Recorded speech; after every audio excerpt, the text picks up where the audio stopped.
श्री हरि विष्णु। आज हम सुनेंगे पापाकुंशा एकादशी की व्रत कथा एवं उसका महत्व। पापाकुंशा एकादशी का महत्व। अर्जुन कहने लगे कि हे जगदीश्वर, मैंने आश्विन कृष्ण एकादशी अर्थात इंदिरा एकादशी का सविस्तार वर्णन सुना। अब आप कृपा करके मुझे आश्विन क्वार माह के शुक्ल पक्ष की एकादशी के विषय में भी बतलाइए।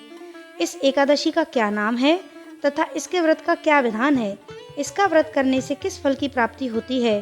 कृपया यह सब विधान पूर्वक कहिए। भगवान श्री कृष्ण ने कहा, हे कुंती नंदन, आश्विन माह के शुक्ल पक्ष की एकादशी का नाम पापाकुंशा एकादशी है। इसका व्रत करने से सभी पाप नष्ट हो जाते हैं तथा व्रत करने वाला अक्षय पुण्य का भागी होता है। आश्विन शुक्ल एकादशी के दिन इच्छित फल की प्राप्ति के लिए भगवान विष्णु का पूजन करना चाहिए।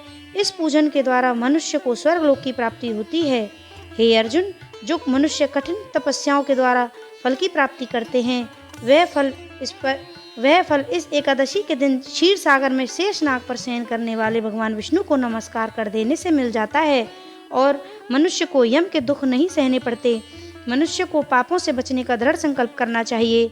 भगवान विष्णु का ध्यान स्मरण किसी भी रूप में सुखदायक और पापनाशक है, परंतु पापाकुंशा एकादशी के दिन प्रभु का स्मरण कीर्तन सभी क्लेशों का व पापों का शमन कर देता है।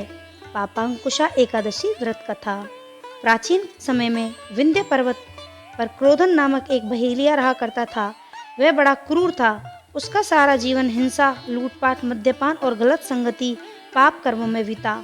जब उसका अंतिम समय आया तब यमराज के दूत बहेलिये को लेने आए और यमदूत ने बहेलिये से कहा कि कल तुम्हारे जीवन का अंतिम दिन है, हम तुम्हें कल लेने आएंगे। यह बात सुनकर बहेलिया बहुत भयभीत हो गया। महर्षि अंगिरा के आश्रम में पहुंचा और महर्षि अंगिरा के चरणों पर गिरकर प्रार्थना करने लगा, हे ऋषिवर, मैंने जीवन भर पाप कर्म ही किए हैं। कृपा कर मुझे कोई ऐसा उपाय बताएं जिससे मेरे सारे पाप मिट जाएं और मोक्ष की प्राप्ति हो जाए। उसके निवेदन पर महर्षि अंगिरा ने उसे आश्विन शुक्ल की पापाकुंशा एकादशी का विधि पूर्वक व्रत करने को कहा।